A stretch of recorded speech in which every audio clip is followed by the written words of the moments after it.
The U.S. Transportation Security Agency sparked widespread antagonism last month by introducing 400 passenger scanning machines to U.S. airports. Americans called the scans and personal body searches invasive and a violation of privacy. In Israel, these methods are rarely used. And yet, the small country boasts a stellar security record. No hijackings or terrorism aboard national carrier flights for 30 years. That's because Israel employs security measures considered objectionable in the U.S.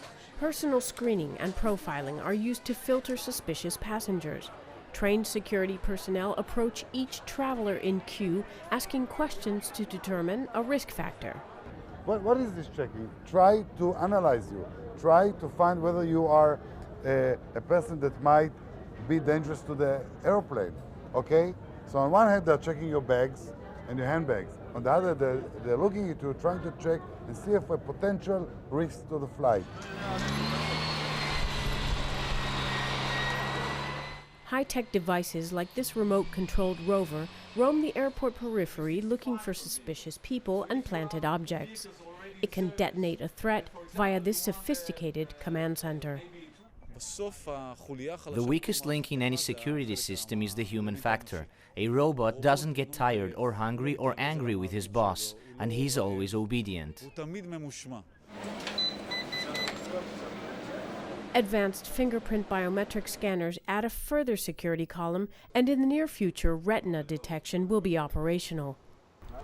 Armed sky marshals posing as passengers travel on board every national carrier flight, poised to spring into action if necessary. But Israel's airport security experts maintain that their unblemished air terror record derives mainly from personal contact with each traveler. And a recent Washington Post poll claims 70% of Americans favor Israel's security methods over scans and body searches. The question is whether the U.S. government will invest the money and training needed to implement the Israel standard. It's the combination of high-end technology, personal profiling, and interviewing each passenger that has kept the skies above Israel safe for decades. Stephanie Fried for CCTV at Israel's Ben Gurion Airport.